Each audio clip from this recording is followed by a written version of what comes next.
Hi guys, welcome to our channel Telugu audio stories with Maithri. నా ఛానల్ని ఎవరైనా ఫస్ట్ టైం చూస్తున్నట్టయితే తప్పకుండా లైక్ చేయండి, షేర్ చేయండి అండ్ సబ్స్క్రైబ్ చేసుకోండి. నా ప్రేమ నువ్వే పార్ట్ 64. ఇక లేట్ చేయకుండా స్టోరీలోకి వెళ్ళిపోదాం. అనగానే ఆశ్చర్యంగా చూస్తుంది పూజ. నాకెలా తెలుసు అనుకుంటున్నావా? నీ ఫోన్ ట్రాక్ చేయించాను. వాడు ప్రతిసారి నిన్ను నవ్వుతూ ఉండు, నాతోనే ఉండు, ఎవరి దగ్గరికి వెళ్ళకు, ఎవరితో మాట్లాడకు అని నిన్ను కంట్రోల్ చేయడం అంతా నాకు తెలుసు. మనసులో నరకం అనుభవిస్తూ పైకి మాత్రం హ్యాపీగా ఉన్నట్టు నటిస్తున్నావు పూజ. ఒక్కసారి నన్ను నమ్మి నిజమేంటో చెప్పు. అప్పుడు వాడు కాదు కదా, కనీసం వాడి గాలి కూడా తాకనివ్వను అనగానే ఏడుస్తూనే హత్తుకుంది. ప్రతిదానికి ఏడుపు సమాధానం కాదు పూజ. ఇప్పటికైనా నోరు విప్పి చెప్పు, అసలు ఏం జరిగింది అని అతని చేతుల్లోకి ఆమె ఫేస్ ని తీసుకొని లాలనగా అడుగుతాడు రానా. ఇక ఆగలేకపోయింది పూజ. చెప్పడం మొదలు పెట్టేసింది. ఇంకా అంకుల్ ఇవాళ సాయంత్రం 8 crores కావాలని మళ్ళీ కాల్ చేశారు కిడ్నాపర్స్ అంటూ వచ్చాడు సాకేత్. అవునా, నేను రెడీగా ఉంచాను సాకేత్. కాకపోతే కిడ్నాపర్లకు నాకు ఒక ఫోన్ చేయకుండా నీకెందుకు చేస్తున్నారు? ఏంటి, వాళ్ళు నీ శత్రువులా అడిగాడు ప్రకాష్. కృష్ణ, విష్ణు కూడా అక్కడ ఉన్నారు. లేదంకుల్, నాకు ఎవరితో శత్రుత్వం లేదు. నాది చాలా సాఫ్ట్ నేచర్. ఆ విషయం మీకు కూడా తెలుసు. కాకపోతే నేను వెన్నెలకు కాబోయే భర్తను కదా, అందుకే నాకు ఫోన్ చేస్తున్నట్టున్నారు అంటాడు సాకేత్. ఓకే, నాకు డబ్బు ఇవ్వడానికి ఎలాంటి ప్రాబ్లం లేదు. నా కూతురి కంటే నాకు ఏది ఎక్కువ కాదు బావా. నా కూతురు వాళ్ళ దగ్గర ఉందని గ్యారంటీ ఏంటి? అందుకే ఒక కంట చూశాకే వాళ్ళకి డబ్బులు ఇస్తానని చెప్తాను. ఒక చేతి నుంచి డబ్బులు తీసుకుని ఇంకో చేతికి నా కూతుర్ని నాకు అప్పగించాలి. ఏమంటావు బావా అన్నాడు ప్రకాష్. అలాగే చేయాలి బావా, లేకపోతే గుడ్డిగా వాళ్లకు డబ్బులు ఇస్తామా? మన బంగారం మనకు ఇబ్బంది అన్నాడు కృష్ణ. సాయంత్రం కాల్ చేస్తామన్నారు కదా సాకేత్, ఇక్కడే ఉండు అన్నాడు ప్రకాష్. అంతే, టెన్షన్ వచ్చేసింది సాకేత్ కి. వెన్నెలని చూడాలి అంటున్నాడు అంకుల్. తను మా దగ్గర లేదు కదా, ఎక్కడి నుంచి తేవాలి? ఇప్పుడు ఏం చేయాలి? రేపటి లోపల డబ్బు ట్రాన్స్ఫర్ అవ్వకపోతే ఆ రాబర్ట్ మా ఘనకార్యాన్ని బయట పెడతానని బెదిరిస్తున్నాడు. మా ముసలోడేమో పూజ కిడ్నాపర్ల లాగా కొత్త డ్రామా మొదలు పెట్టించాడు. వీళ్ళేమో ఇలా మాట్లాడుతున్నారు. ఇప్పుడు ఎలా అని ఆలోచిస్తున్న సాకేత్ కి మైండ్ హీట్ ఎక్కిపోతుంది. అలా సైలెంట్ గా ముఖం మార్చుకొని కూర్చున్నాడు. అతన్ని గమనిస్తూ వాట్ హ్యాపెండ్ సాకేత్, నువ్వెందుకు అంత టెన్షన్ అవుతున్నావు అని అడిగాడు ప్రకాష్. అది అంకుల్, నాకు వెన్నెల గురించి టెన్షన్. తను ఎలా ఉందో, ఏ పరిస్థితుల్లో ఉందో, వాళ్ళు తనకి టైంకి ఫుడ్ పెడుతున్నారో లేదో అని ఓవర్ యాక్షన్ చేస్తాడు. నువ్వు మరీ అంతా టెన్షన్ అవ్వకు సాకేత్. ఎలాగో డబ్బులు ఇస్తామని ఒప్పుకున్నాం కదా. పెద్దవ డబ్బు మనుషులు నా కూతుర్ని ఏమీ చెయ్యరు. నువ్వు ఓవర్ గా రియాక్ట్ అనేసి నువ్వు ఎక్కువ ఫీల్ అవ్వకు అన్నాడు ప్రకాష్. లోపల ఉడికిపోతున్నాడు సాకేత్ పైన. అది కాదు, ఎంతైనా మన వెన్నెల ఇంకొంచెం ఓవర్ యాక్షన్ పండించాడు. ఇట్స్ ఓకే సాకేత్, కిడ్నాపర్ల నుంచి ఫోన్ కోసం నేను వెయిటింగ్ చేస్తున్నా. ఎక్కడికి రావాలి, డబ్బు ఎక్కడ అప్పగించాలి, అవన్నీ డీటెయిల్స్ అడుగుతా. నువ్వు ఇక్కడే ఉండు, లేదా నీకు ఏదైనా వర్క్ ఉంటే నీ ఫోన్ ఇక్కడే పెట్టేసి వెళ్ళు అంటూ లోపలికి వెళ్ళిపోయాడు ప్రకాష్. కృష్ణ, విష్ణు కూడా వెళ్ళిపోయారు. సాకేత్ లేచి గార్డెన్ లోకి వెళ్ళి వెంటనే శర్మకి కాల్ చేశాడు. చూస్తూ చూస్తూ కిడ్నాప్ డ్రామా ఆడావు. ఇప్పుడు వాళ్ళకి వెన్నెలను చూపించి డబ్బు తీసుకొని వాళ్ళకి వెన్నెలను అప్పగించాలంట. ఎక్కడి నుంచి తెస్తావు అని కోపంగా అడిగాడు సాకేత్. అదే ఆలోచిస్తున్న నాన్న, నేను కూడా నసిగాడు శర్మ. ఆలోచించింది చాలు, ఆ కిడ్నాపర్ల ఫోన్లు ఆపేసి అప్పు తెస్తావో ప్రాపర్టీ అమ్ముతావో ఏదో ఒకటి చేసి ఆ రాబర్ట్ కి డబ్బులు ట్రాన్స్ఫర్ చెయ్యి అన్నాడు సాకేత్. అదెలా కుదురుతుంది?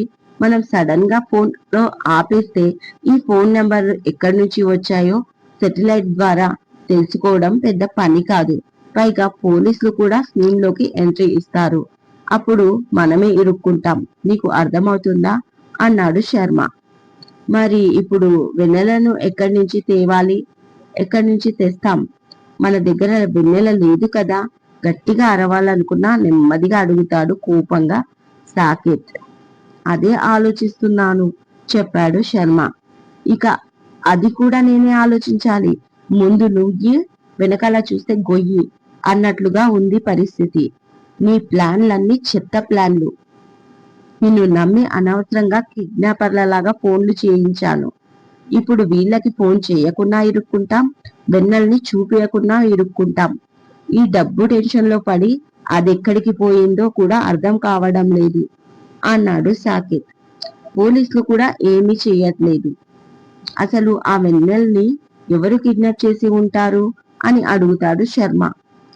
ఇప్పుడు మన టెన్షన్ వదిలేసి దాని గురించి అవసరమా? ముందు మన టెన్షన్ క్లియర్ అవ్వాలి. ఆ తర్వాత దాని గురించి ఆలోచించవచ్చు. ఓ పని చెయ్యి, మనకు వేరే ఆప్షన్ ఎక్కడ తగలడింది? నువ్వు నీ ముసలి బ్రెయిన్ తో ఎక్కువ ఆలోచకు. ఎలాగో పూజ కిడ్నాప్ అయ్యింది. ముంతాజ్ ని 4 రోజులు వెన్నెలలా ఈ ఇంట్లో ఉంచి 5వ రోజు తనని మళ్ళీ కిడ్నాప్ చేద్దాం. ఈసారి మనమే కుదిరించుకున్న డీల్ ప్రకారం డబ్బులు ఇచ్చి దాన్ని దుబాయ్ పంపిద్దాం. వెన్నెల ఎక్కడ ఉందో అప్పుడు తీరిగ్గా వెతుకుదాం. అంతకంటే వేరే ఆప్షన్ లేదు ప్రస్తుతానికి మనకి అన్నాడు సాకేత్. ఇది వర్కౌట్ అవుతుందా? సాకేత్ ని అడుగుతాడు శర్మ. మరి వేరే ఆప్షన్ ఉందా నీ దగ్గర? ఇప్పుడు మనకు డబ్బు ప్లస్ వెన్నెల కావాలి. డబ్బులు మన దగ్గర లేవు. లేని వెన్నెల్ని మనం తేలేం. కాబట్టి ముందు ముంతాజ్ ని తెస్తాను. డబ్బులు తీసుకుందాం. మన ప్రాబ్లం సాల్వ్ చేసుకుందాం. నువ్వు ముందు ముంతాజ్ కి కాల్ చేసి తనని రెడీగా ఉంచి డబ్బులు ఎక్కడికి తేవాలో డిసైడ్ అయ్యి ఈవినింగ్ కాల్ చేయి.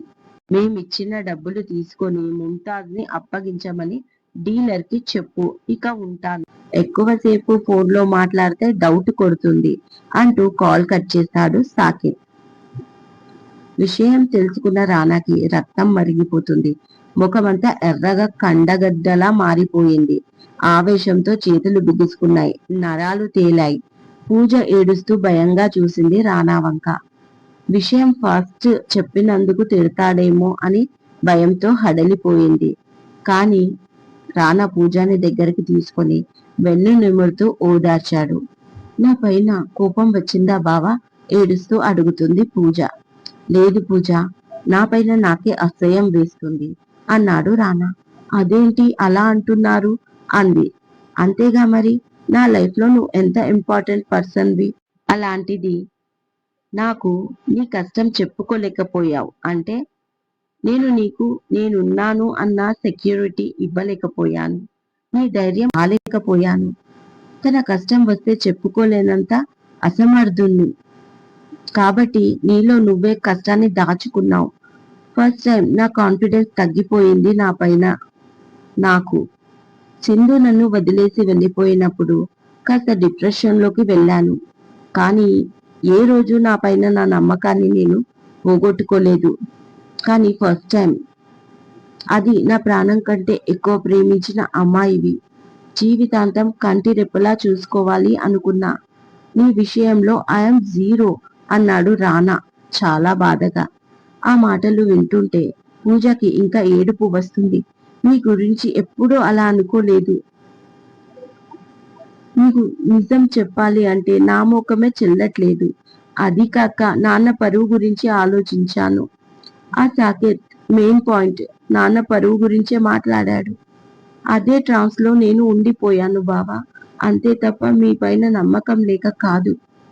మీరు నాకు ఎవరో తెలియకముందే, నేను మిమ్మల్ని ఇష్టపడి ప్రేమించకముందే మీరు నాకు ధైర్యం అయ్యారు. ప్లీజ్ నన్ను నమ్మండి అంటూ ఏడ్చింది పూజ. చూడు, నువ్వే కాదు నీ కన్నీళ్లు కూడా నాకు అపురూపమే. వీటిని వేస్ట్ విషయాలకు ఆలోచిస్తూ వృధా చెయ్యకు వీటిని.